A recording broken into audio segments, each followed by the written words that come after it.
السلام علیکم، میں غضنفر بیگ ہوں اور آپ دیکھ رہے ہیں جی بی مرزا پوائنٹ۔ سب سے پہلے میں معذرت خواہ ہوں کہ ابھی تک اچھے کیمرے والا رزلٹ آپ کو دیکھنے کو نہیں مل رہا، اسٹوڈیو والا ماحول نہیں مل رہا، جو صرف میری سستی کی وجہ سے ایسا نہیں ہو رہا۔ انشاءاللہ جلد سب کچھ بہترین ہو جائے گا اور آپ کو ویڈیوز دوسرے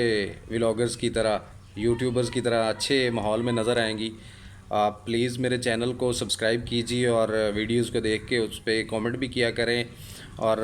میری اصلاح بھی کیا کریں۔ جہاں پہ میں غلط ہوں آپ مجھ پر پازیٹیو اور میری اصلاح کے لیے تنقید بھی کر سکتے ہیں، جسے میں خوش آمدید کہوں گا۔ تو جی چلتے ہیں موضوع کی طرف، اور موضوع ہے آج کے ہم 14 اگست 1947 کو برطانیہ سے آزادی پا چکے ہیں۔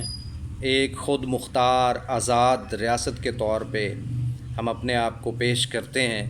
لیکن ابھی تک ہم تاج برطانیہ کے ذہنی غلام ہیں۔ ابھی تک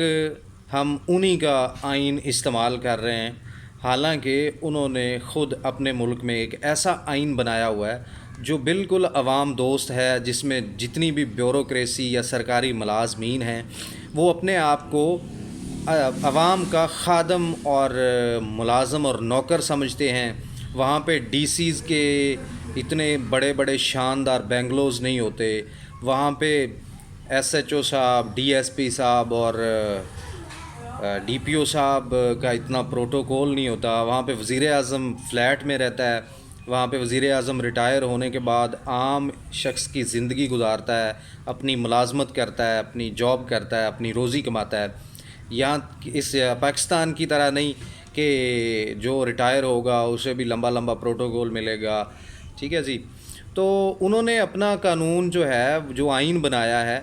وہ اپنے حساب سے بنایا، اور ہمیں جو آئین دے کے گئے ہیں وہ ہمیں وہی غلامی والا آئین ہے کہ جس پہ ڈی سی، ڈی پی او اور یہ جو بیوروکریسی ہے یہ افسرشاہی ہوتی ہے اور عوام پر حکمرانی کرتی ہے۔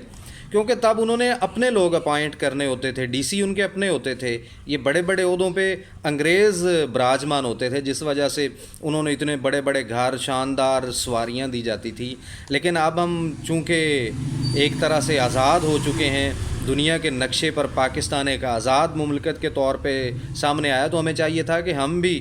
اپنی مرضی کا آئین بناتے، جس میں یہ جو بیوروکریسی ہے، یہ جو افسرشاہی ہے، یہ جو سیاستدان ہے، یہ ہمارے خادم کے طور پہ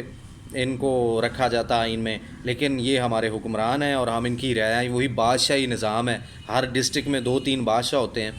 تو بات تھوڑی سی آؤٹ ہوگی، میں بات کرنا چاہ رہا تھا کہ ملکہ برطانیہ کی وفات پر آج پورے پاکستان میں سوگ منایا جا رہا ہے، یوم سوگ ہے، اور پاکستانی پرچم جو ہے وہ تمام سرحدوں پر اور جہاں جہاں لہرانا ضروری ہوتا ہے وہاں پر سرنگوں رہے گا۔ تو آج سے چند دن پہلے انہی ملکہ برطانیہ کی برتھ ڈے تھی، تو ہمارے جو وزیر اعظم صاحب ہیں وہ سفارتخانہ انگلینڈ برطانیہ کے سفارتخانہ میں پہنچ گئے اور وہاں پہ کیک کاٹا اور زبردستی سفیر کے منہ میں کیک ڈالا اور بڑی ہیپی برتھ ڈے منائی۔ اور آج اسی وزیر اعظم صاحب نے پورے ملک میں سوگ کا اعلان کر دیا ہے کہ ملکہ برطانیہ فوت ہو گئی ہیں۔ بھائی ہم برطانیہ کوئی کالونی ہے کہ جو ملکہ برطانیہ فوت ہو گئی ہیں تو پاکستان میں بھی ان کا سوگ منایا جانا ضروری ہے؟ سوچنے والی بات یہ ہے کہ ہم عمران خان پہ تو تنقید کرتے ہیں کہ وہ یہ کہتا ہے، وہ کہتا ہے، یہ کرتا ہے، وہ کرتا ہے، وہ اس کا یہودیوں کے ساتھ ریلیشن ہے، فلاں کے ساتھ۔ تو آپ کو علم ہونا چاہیے کہ ملکہ برطانیہ شاید عیسائی تھیں، اور اب ذرا اسلام کا مطالعہ کریں کہ اسلام عیسائیوں کا کوئی فوت ہو تو اس پہ کیا حکم دیتا ہے اور ان کے ساتھ کیسی تعزیت کا حکم دیتا ہے، بجائے یہ کہ آج آپ نے سارا کاروبار بند کر دیا اور پاکستان میں سوگ کا اعلان کر دیا ہے۔ تو یہ عوام میں اس بات پہ شدید غم و غصہ پایا جاتا ہے کہ آپ نے برطانیہ کی کالونی ہونے کا ایک ثبوت پیش کیا ہے۔ تو ہمارے حکمرانوں کو ہوش کے ناخن لینے چاہیے اور